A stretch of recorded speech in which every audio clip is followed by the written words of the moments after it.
Presiden ke-7 Republik Indonesia Joko Widodo kembali berkampanye untuk pasangan calon gubernur dan wakil gubernur Jawa Tengah Ahmad Lutfi dan Taji Yassin. Jokowi keliling dengan mobil terbuka di Klaten, Jawa Tengah.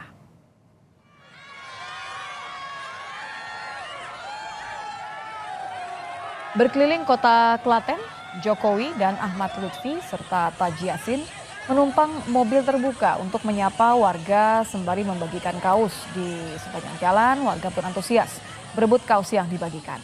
Kampanye keliling kota berakhir di Pasar Gede Klaten. Di lokasi ini, Jokowi berpamitan dan meninggalkan lokasi. Sedangkan Ahmad Lutfi dan Taji Yassin dijadwalkan kampanye terbuka di Karanganyar, Jawa Tengah.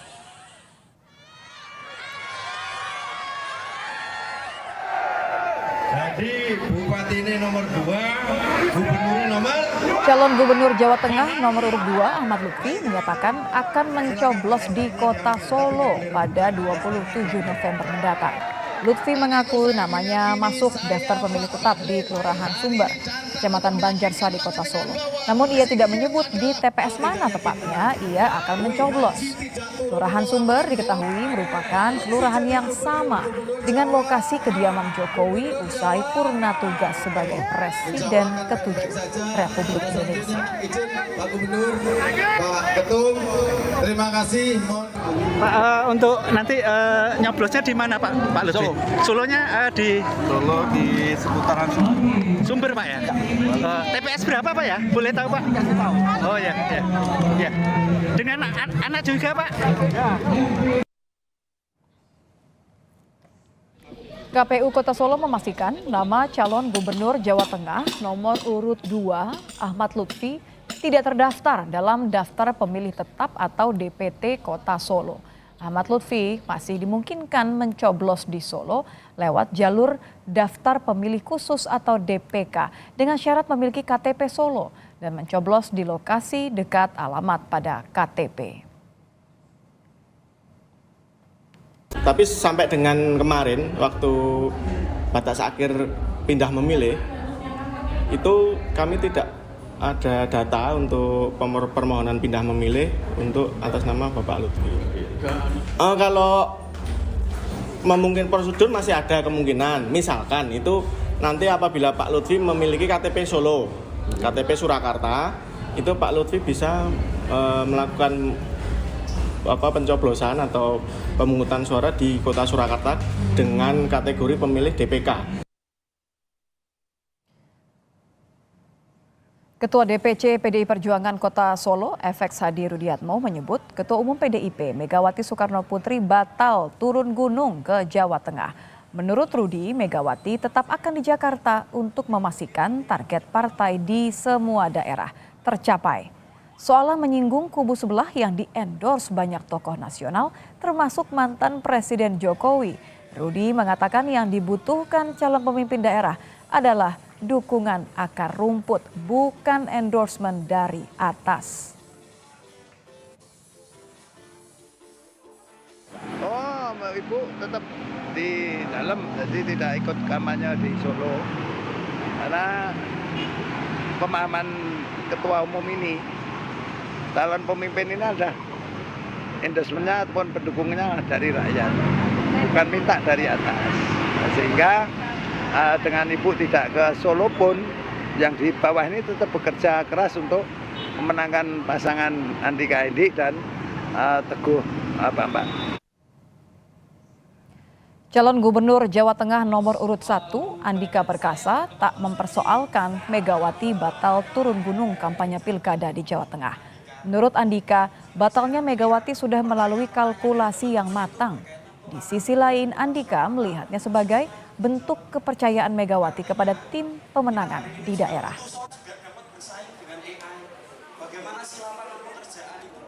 Ya, itu adalah sebuah pertimbangan. Saya yakin itu sebuah pertimbangan dan pertimbangan itu pasti yang terbaik. Jadi saya tidak mempertanyakan dan saya malah melihatnya sebagai sebuah kepercayaan bahwa kita di sini sudah dianggap bisa menampilkan diri sendiri dan bisa menunjukkan jati diri kita. Arahan tidak ada, justru dari awal itu pesan beliau ya, pesan beliau kita harus jujur. Justru beliau ingin kita ini bertanding secara sportif. Jelang pelaksanaan Pilkada pekan depan, sejumlah tokoh nasional turun gunung. Presiden ke-7 Republik Indonesia, Joko Widodo, kian gencar turun gunung di Pilgub Jawa Tengah dan Pilgub Jakarta. Tak ketinggalan, mantan Gubernur Jakarta Anies Baswedan pun turun gunung dukung Pramono Anung Rano Karno. Yang menarik, Ketua Umum PDIP Megawati Soekarno Putri justru batal turun gunung di Jawa Tengah. Mengapa pemilihan gubernur jadi medan pertarungan pengaruh para tokoh nasional? Lantas apakah pemilih bakal terpengaruh pilihannya di pilkada oleh manuver para tokoh nasional tersebut? Sudah ada pakar politik BRIN Siti Zuhro. Selamat petang, Prof. Halo, selamat petang Mbak Anitya. Menarik ya kalau melihat katakan 2 pekan terakhir saja ini manuver last minute, endorsement last minute. Seberapa efektif kalau kita lihat contohnya saja Anies Baswedan tak lagi malu-malu turun langsung ikutan kampanye. Seberapa efektif untuk memecah akar rumput yang tadinya sih kawan ya, sekarang mungkin jadi lawan. Iya, ini menarik sekali dan semakin hangat tentu ini di hari-hari terakhir menuju hari tenang ya, tanggal 23 November ini kan hari tenang. Sekarang sudah tanggal 22 ya, kalau tidak salah ya sekarang. Lah, Ya. tentu menuju 27 November pencoblosan ini kan penentuan. Jadi swing voters akan menentukan siapa yang paling akan dipilih nantinya dan sebagainya. Maka kehadiran 2 tokoh yang dianggap ya, dua-duanya sudah nasional karena Anies sebagai capres kemarin juga luar biasa dinilainya secara nasional. Lalu Pak Jokowi juga sebagai presiden 2 periode dan bahkan sudah purna bakti sekarang lah. Oleh karena itu ya masing-masing akan sedikit atau banyak itu akan berpengaruh lah. Efektif tidaknya ini yang menentukan kalau menurut saya karena pengalaman Pak Jokowi sebagai gubernur di Jakarta itu terlalu singkat waktunya, tidak sampai 2 tahun gitu ya. Hanya sebentar 2012 pemilihan 2013 sudah ada. Artinya justru tidak akan mempengaruhi warga Jakarta untuk milih karena terasa tidak dekat begitu. Itu yang ingin saya katakan bahwa ada pengaruh ketika dia apakah pernah menjadi gubernur. Oh iya, tapi terlalu singkat gitu ya. Waktunya terlalu singkat lalu menjadi capres waktu itu di 2013 akhir itu sudah kelihatan pencalonannya. Maka ditinggalkan Jakarta. Sementara Anies 5 tahun sangat penuh ya, 5 tahun penuh dan bahkan lalu dilanjutkan untuk mencapreskan diri. Dan kemarin ada masalah sehingga Anies tidak dicalonkan. Lah ini ketika yang bersangkutan turun ke gelanggang dan mendukung, ini kelihatannya hentakan politiknya cukup quote unquote dahsyat ya. Jadi justru bisa memberikan menyentuh ceruk yang katakan saja Pramono tidak bisa sentuh, justru dengan keberadaan Anies bisa akan dirembut begitu ya? Iya, jadi Mbak Anitya bisa membandingkan apakah ada yang dilempar-lempar oleh Anies dalam arti memberikan lemparan sembako, kaos atau tidak ada kan? Cuma jalan saja kan? Dan betapa antusiasme dari masyarakat di situ gitu ya untuk welcoming dan menyalami Anies padahal tidak bawa apa-apa, nggak ada uang yang dibawa, tidak ada sembako, tidak ada apapun yang diberikan kepada masyarakat. Lah inilah yang efeknya menurut saya cukup sangat signifikan. Kalau Anies efeknya cukup di Jakarta, bagaimana dengan Jokowi yang turun gunung di Jawa Tengah? Ini pindah fokus karena memang sudahlah tidak ada harapan lagi di Jakarta atau karena sudah yakin menang Jakarta, amankan kandang di Jawa Tengah?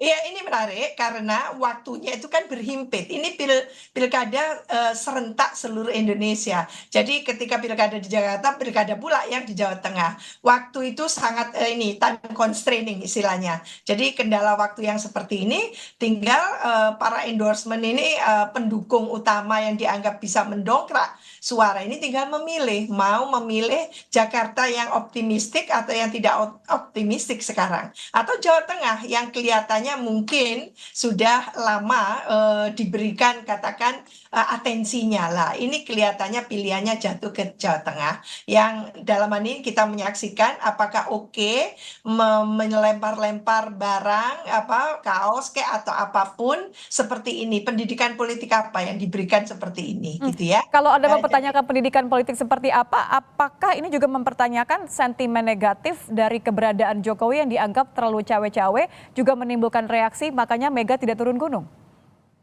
Sebetulnya dia sudah purna bakti, jadi bisa saja mendukung karena beda dengan Pak Prabowo yang sedang menjadi presiden ya. Mungkin dinilai tidak elok, tidak etis dan sebagainya ya. Kalau presiden lalu turun gunung seperti itu. Dia sudah tidak presiden lagi. Oke, cuman yang kita persoalkan memberikan gitu ya, apapun entah uang, entah kaos, entah apapun itu gitu ya. Yang memang motivasinya pasti ada sesuatu kan gitu.